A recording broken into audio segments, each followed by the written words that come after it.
Si à cet instant dans ta vie, tu as envie d'apprendre à te choisir, à être ta priorité, ça peut paraître parfois égoïste dans notre société, et c'est souvent interprété ainsi, quand on dit « je veux prendre soin de moi, je veux m'occuper de moi, je veux penser à moi ».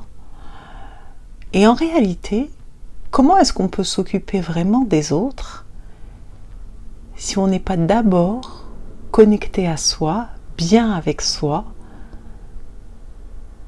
pour pouvoir partager ce qui est à l'intérieur de nous. Si toi aussi tu fais partie du club des personnes qui ne se choisissaient pas, pour plusieurs raisons, souvent inconscientes, et qui en réalité sont souvent des facilités à être tournées vers l'extérieur, à donner, à en faire des tonnes, à s'oublier. Que ce soit dans la vie professionnelle ou dans la vie perso, ça peut souvent donner, dans ces cas de figure-là, des burn-out. Je t'en parle en connaissance de cause. Je ne pensais pas que ça pouvait m'arriver un jour. Et le jour où ça nous tombe dessus, évidemment qu'il y a des signaux avant, mais on ne les voit pas. On ne veut pas les voir, on ne veut pas les entendre. Parce que on a tendance, en réalité, à aller chercher dehors ce qu'on n'a pas été trouvé dedans. En réalité, on ne sait pas qu'on l'a dedans, mais on le cherche dehors. Qu'est-ce qu'on cherche dehors? On cherche des choses comme la reconnaissance.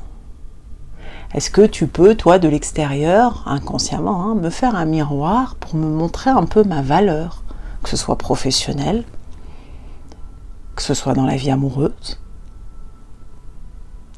Donc on va chercher aussi de l'amour, d'une certaine façon, de se sentir aimé, de se sentir indispensable, même si évidemment ça n'existe pas, quelqu'un qui est indispensable. La Terre, elle continue de tourner. Et j'ai envie aujourd'hui de partager cette vidéo pour quelque part dire merci, ça te paraître étonnant, au burn-out. Merci, et en même temps, si toi tu n'en as pas eu un, est-ce que je te souhaite du fond du cœur, c'est de t'alerter et te dire non, écoute les signaux, prends soin de toi, choisis-toi. Et c'est ce qui m'a animée dans le fait de partager ce programme en mettant mon savoir-faire d'accompagnatrice, de facilitatrice, de thérapeute, comme quoi c'est le cordonnier le moins bien chaussé. Oui, ça l'a été, en tout cas un temps. Et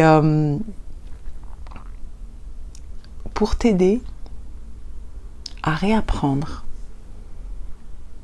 en l'ayant décidé. Généralement, quand on a ce genre de choses, ça nous fait un déclic. Ça peut nous faire un déclic de se dire à partir de maintenant, je m'engage avec moi-même à me choisir, à me respecter, à apprendre à m'aimer. Peut-être que c'est étonnant ce que je te dis, parce que peut-être que toi, derrière l'écran, tu te dis, mais moi non, je n'ai pas ce problème, je m'aime. Moi, je faisais partie de ce club-là. Je pensais que je m'aimais, que j'avais confiance en moi. Et en fin de compte, ce burn-out m'a permis de prendre conscience que je ne m'aimais pas, que c'était mon ego qui s'aimait, mais pas mon cœur, que je ne m'acceptais pas vraiment, avec toutes mes parties, les lumineuses et les moins lumineuses, les fortes et les vulnérables, plus fragiles.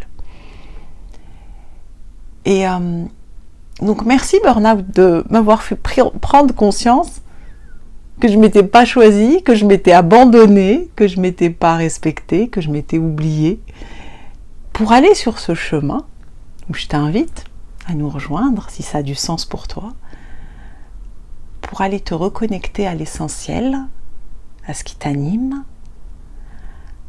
pour aller à nouveau nourrir ce réservoir à l'intérieur de toi, versus je vais chercher dehors, Ça ne veut pas dire qu'on n'est plus en lien avec l'extérieur, hein, c'est un et évidemment, mais le point de départ il est là, avant le point de départ il était à l'extérieur. En fait on fait une petite translation et pouf on inverse et ça recircule. Mais du bon endroit, sinon on se vide, c'est pas possible. Voire même on donne quelque chose qu'on n'a même pas, donc on se suradapte.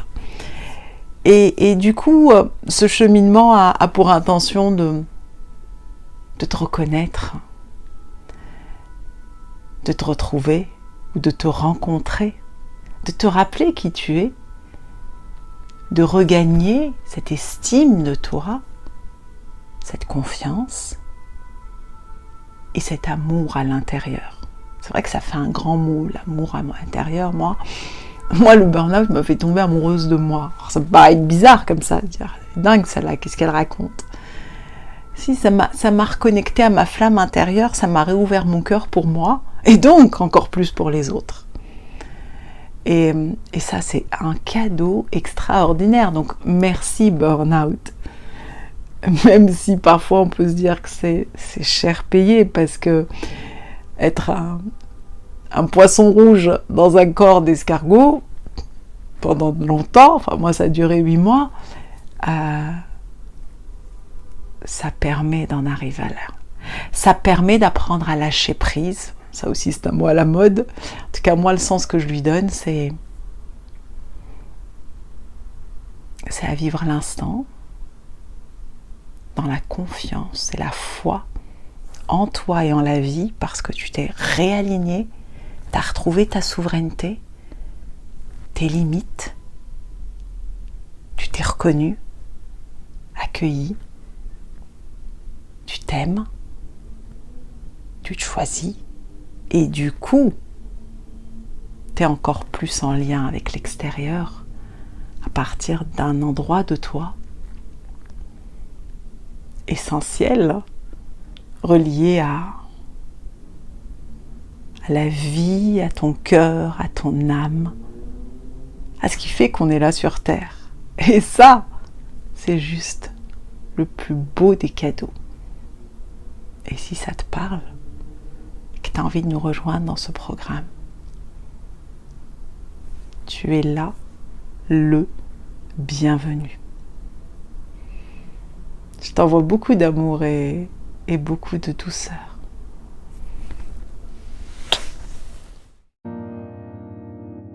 Si mes partages te parlent, tu peux retrouver tous mes programmes et ateliers sur l'atelier d'Amel. L'atelier d'Amel, améliorons ensemble notre quotidien.